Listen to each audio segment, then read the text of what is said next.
नमस्ते दोस्तों, मैं राही एक ऐसी शॉर्ट सीरीज लेकर आई हूँ जो आपके दिल के तारों को झकझोर देगी।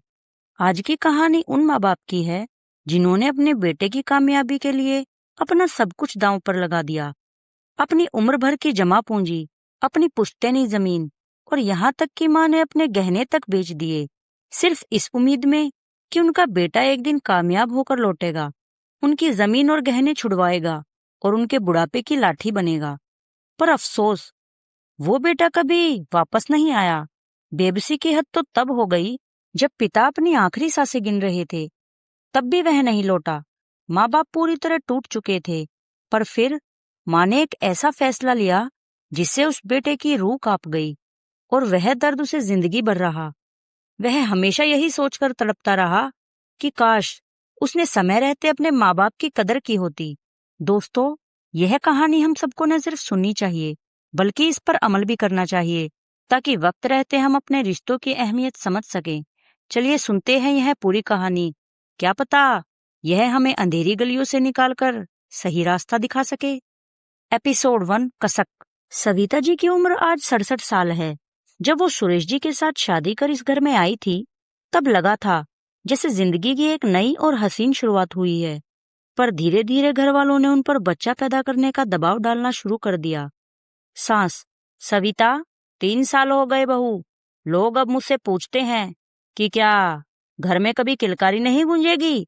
सुरेश: इसे किसी अच्छे डॉक्टर को दिखाओ, खानदान का वारिस चाहिए मुझे। सविता धीमी आवाज में: माँ जी, हम अपनी तरफ से पूरी कोशिश कर रहे हैं, थोड़ा सब्र रखिए। कंसीव नहीं हुआ तो इलाज का एक लंबा और थका देने वाला सिलसिला शुरू हुआ। सविता जी ने न जाने कितनी तरह की कड़वी दवाइयां खाई, न जाने कितने डॉक्टरों के चक्कर काटे, और फिर एक दिन वो घड़ी आई जब सबको पता चला कि सविता जी माँ बनने वाली हैं। घर में खुशी का ठिकाना नहीं था, पर हर किसी की जुबान पर सिर्फ एक ही बात थी: घर का वारिस यानी लड़का।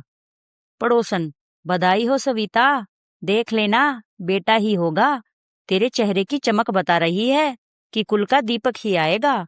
सास: हाँ हाँ, आखिर मेरे बेटे का खानदान भी तो आगे बढ़ना चाहिए, लड़की हुई तो क्या फायदा। 9 महीने बाद सविता जी ने एक बेटी को जन्म दिया, उनकी पहली औलाद। पर उसके होने से घर में वैसी खुशी नहीं थी जैसी होनी चाहिए थी। उसका नाम रखा गया रिया। सास: बताओ, इतने पैसों को आग लगा दी, फिर भी हुई तो ये लड़की। हमारी तो किस्मत ही फूटी है, लड़का होता तो वंश बेल आगे बढ़ती।